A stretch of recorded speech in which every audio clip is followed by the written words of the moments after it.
नमस्कार दोस्तों, मैं राजीव रंजन कुमार आपके समक्ष में प्रस्तुत हुआ हूँ कुछ कहने के लिए। मन बड़ा तो भारी है और बहुत ही दुखी है। जो आजकल की घटनाएं हम सुन रहे हैं अपनी बच्चियों के बारे में, लड़कियों के बारे में, बेटियों के बारे में, तो हमारा मन हुआ कि उनकी सुरक्षा के लिए, है ना, हमारे तरफ से मतलब कि क्या योगदान होना चाहिए, हमारे तरफ से क्या विचार होना चाहिए। मैं तो मजबूरी में कुछ नहीं कर पा रहा हूँ क्योंकि एक आम पब्लिक हूँ, ठीक ना, आम जनता का एक हम पार्ट हैं, तो हमारे पास बहुत ज़्यादा कुछ अधिकार और पावर नहीं है। लेकिन फिर भी मैं अपने तरीके से जो सोचता हूँ वो अपने मन का उद्गार थोड़ा व्यक्त कर रहा हूँ, जिससे कि हमारे बच्चियों को, बेटियों को कुछ फायदा हो। और यह वीडियो आप देखने के बाद जो है जितना मैक्सिमम शेयर कर सकते हैं करिएगा, वो एक तरह का समाज सेवा होगा, ठीक है ना। तो पहले हम लोग आज के वीडियो का हमारा टॉपिक रहेगा कि बेटियां सुरक्षित कैसे हों और वो सुरक्षित कैसे महसूस करें। हमारी बेटी, आपकी बेटी, सभी कोई स्कूल में, कोई दफ्तर में, कोई कॉलेज में, कोई किसी कंपनी में, मल्टीनेशनल कंपनी में, इन सभी जगहों पे काम कर रही है। कोई वकील है, कोई डॉक्टर है ना। तो ऐसे जगहों पे काम कर रहे हैं और उनको यदि सुरक्षा का भावना उनके वो महसूस नहीं करेंगी तो ये हमारे समाज पे समझिए कि एक तरह से धब्बा होगा और हमारे समाज के लिए कलंक होगा, ठीक है ना। तो इसी बाबत मैं क्या कर रहा हूँ, आपसे दो चार बात करने के लिए प्रस्तुत हुआ हूँ। तो दोस्तों, हम आज के इस टॉपिक को चार भाग में क्या करेंगे, डिवाइड करेंगे, वर्गीकृत करेंगे, ठीक ना। पहला कि घर के संस्कार, नीति नियम, ठीक है। दूसरा, बच्चियों का आत्मरक्षा के लिए प्रेरित करना और कैसे अपने आप को आत्मरक्षा के गुण सीखेंगे, जिससे कि ऐसे असामाजिक तत्वों से वो अपने आप को सुरक्षित कर सके और रक्षा कर सके, आत्मरक्षा कर सके। तीसरा, सरकार का प्रयत्न, सरकार का भागीदारी, सरकार उनके लिए क्या कर रही है, ठीक है। और चौथा है पुरुषों का कर्तव्य, हम भी एक पुरुष हैं, ठीक है ना, पेरेंट्स भी हैं, और हम समाज के पुरुष का क्या कर्तव्य है, इन पुरुषों का भी कर्तव्य कुछ न कुछ डिसाइडेड है, कुछ न कुछ होना चाहिए इस परिप्रेक्ष्य में। और अंतिम में साइंटिफिक, वैज्ञानिक स्टडी, वैज्ञानिक अध्ययन क्या कहता है कि जितने भी बलात्कार की घटनाएं हो रही हैं, जितने भी बेटियों को परेशान किया जा रहा है, इसमें वैज्ञानिक मतलब कि व्यू क्या है ना, साइंटिफिक व्यू क्या है इसके पीछे, इसके ऊपर सिलसिलेवार ढंग से हम चर्चा करेंगे। तो चलिए पहले पॉइंट को पकड़ते हैं। फर्स्ट पॉइंट यह है घर का संस्कार एवं नीति नियम, ठीक है ना। आजकल का देख रहे हैं कि जैसा भागा भागी का जो माहौल है, जितना व्यस्तता घर के सारे सदस्यों में देखा जाता है, ठीक ना। कोई अपना बिजनेस कर रहा है, कोई कुछ कर रहा है, कोई कुछ कर रहा है, अपने काम में सारे लोग व्यस्त हैं और इतने अति व्यस्त हैं कि हम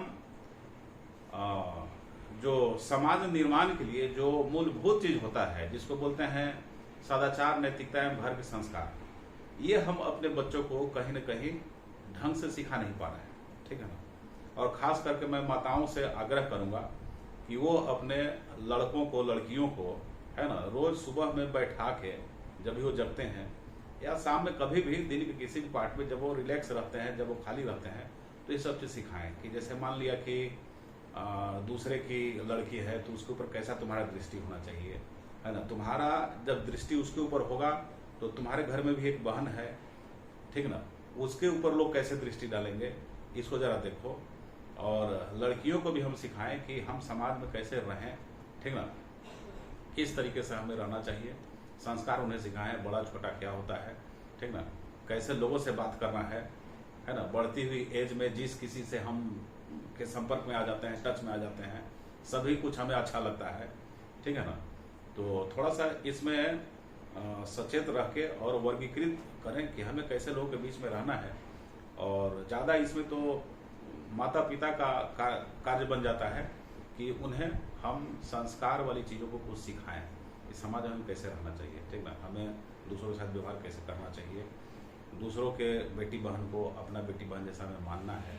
ये बचपन से यदि हम शिक्षा देंगे तो क्या होगा कि वो किशोरावस्था तक आते आते ये सब चीज़ें उनके माइंड में, उन बच्चों के दिमाग में वो घर कर जाता है, उसी चीज़ को मानना शुरू कर देते हैं। तो संस्कार का ये फायदा होता है, नीति नियम का ये फायदा होता है कि पूरा लाइफ लॉन्ग क्या करता है कि ये उनके जीवन में चलता है और कभी भी गलत दृष्टि से वो किसी को नहीं देखेंगे, ठीक है ना। तो एक तो हो गया हमारा ये संस्कार, घर का संस्कार। जो कि सारे अभिभावकों का, मैं अभिभावक ही बोलूँगा, पेरेंट्स बोलूँगा, गार्जियंस, उन सब की एक जिम्मेदारी पड़ जाती है, उनकी सबकी मतलब कि एक रिस्पॉन्सिबिलिटी है कि वो मतलब कि थोड़ा सा 10 मिनट 5 मिनट समय दें। कब से? जब बच्चा छोटा है उसी समय से। आपके बच्चे दूसरी क्लास में पढ़ रहे हैं, तीसरी क्लास में पढ़ रहे हैं, बस वहाँ से आप स्टार्ट कर दीजिए। लेकिन आज के माहौल को देखते हुए क्योंकि ये सब जो बलात्कार की घटनाएं, जो रेप की घटनाएं हो रही हैं, वो बाहर में हो रही है। हो सकता है एक दिन हमारे आपके घरों में स्टार्ट हो जाए, ठीक ना, हम भी उसके शिकार बन जाए। तो ऐसा ना हो, इसलिए सभी लोग प्रयास करें। अभी से ही जिनके बच्चे छोटे हैं, मैं आग्रह करूंगा कि थोड़ा उनको सिखाएं अच्छी अच्छी चीजें, ठीक ना, उनके ऊपर टाइम दें, ठीक है। तो अपना पहला जो बिंदु होता है ये कंप्लीट होता है। नेक्स्ट बिंदु है कि ठीक है, अब बच्ची स्कूल कॉलेज जाने लगी, ठीक है, समाज का ताना बाना देख ही रहे हैं कैसा है ना। समाज में असामाजिक तत्व भी हैं, ठीक है, कुछ अच्छे लोग हैं, बहुत तरह के, बहुत अच्छे लोग भी हैं, कुछ खराब लोग भी हैं, ठीक ना, और कुछ तो एकदम ही हैवान है। वो मनुष्य के शरीर में समझिए कि वो राक्षस ही है, ठीक ना, जो लड़कियों को मतलब कि या बच्चियों को, बेटियों को वो बस उपभोग का साधन समझते हैं, ठीक है ना।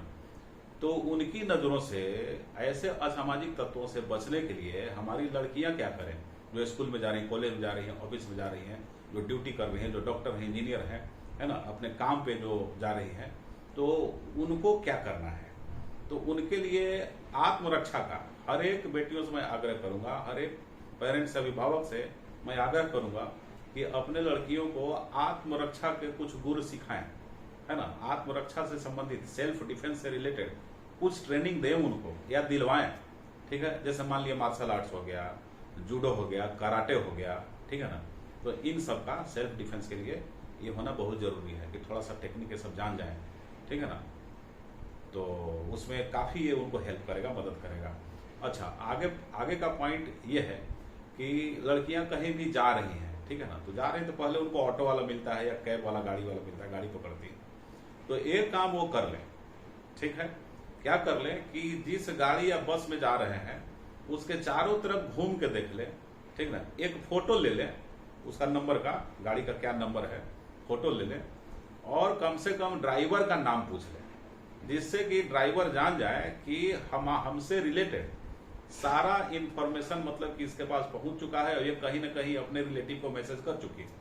वो बच्ची मैसेज भी कर दे कि ये गाड़ी का नंबर है, ये गाड़ी का फोटो है, ड्राइवर का ये नाम है, ठीक है, कम से कम इतना करे। इस तरीके से क्या होगा कि मतलब बस वाला जो ड्राइवर होगा या उसका जो भी कंडक्टर है, खलासी है, उन सब के संज्ञान में रहेगा कि हमारा इंफॉर्मेशन कहीं ना कहीं जा चुका है मैसेज के रूप में। तो पहले से ही वो मतलब ये रहेंगे, वो डरे रहेंगे, ठीक है ना। तो इतना कम से कम हमारी बेटियां करें, लड़कियां करें, तो ये सब उनके सेल्फ डिफेंस में आता है, ठीक है ना। चलिए, अब आगे का पॉइंट हम आपके सामने प्रस्तुत करना चाहेंगे। आगे का बिंदु यह है कि मतलब पुरुषों का क्या कर्तव्य होना चाहिए, ठीक है। समाज में पुरुष और महिलाएं दोनों हैं, लेकिन क्या पुरुष का कर्तव्य है कि नहीं? क्या पुरुष को हम छोड़ दें कि मतलब कि लड़कियों को एक उपभोग का वस्तु वो समझे, ठीक है ना। क्या पुरुषों को लड़कियों के प्रति जो नजरिया है देखने का, उनका ऑब्जर्व करने का, वो चेंज होना चाहिए कि नहीं होना चाहिए, है ना। तो हम कहेंगे कि जरूर चेंज होना चाहिए और नजरिया चेंज करें पुरुष लोग। क्यों? क्योंकि हर एक पुरुष के घर में नारी तो जरूर है, उसकी बहन के रूप में, उसकी माँ के रूप में, है ना, उसके अन्य रिलेटिव के रूप में, तो वो सब उसके घर में है।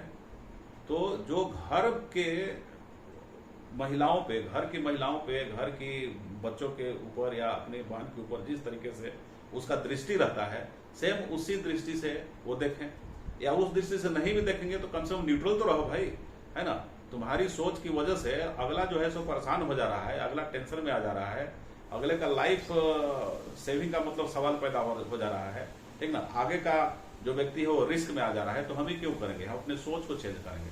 तो हमें पुरुष समाज से आग्रह है कि जरा अपने सोच को चेंज करें, है ना। बाहर में लड़कियों को देखें तो मन में जो गलत भावना आता है तो थोड़ा उस भावना को भी हम सुधारें, ठीक ना। अपने आप को सेल्फ मतलब कि कहें, पुरुष लोग सेल्फ कहें कि हमें ऐसा नहीं सोचना चाहिए, वहां से माइंड को डिटैच करें, है ना। कोई लड़की को देख के गलत भावना दिमाग में आ गया तो तुरंत वहां पे आपको अपने आप को समझाना है कि हमें अपने माइंड को डिटैच करना है, हटाओ यहाँ से सब दिमाग हटाना है, क्योंकि हमारे यहाँ भी एक लड़की है, बहन के रूप में है ना, महिला है, माता के रूप में है, दादी के रूप में है, किसी भी रूप में महिला हमारे घर में भी रहती है ना। तो इस तरीके से पुरुषों का एक कर्तव्य बन जाता है, ठीक है, कि अपने मानसिकता को सुधारें और महिलाओं, लड़कियों, बेटियों को उपभोग का साधन न समझें, ठीक है ना।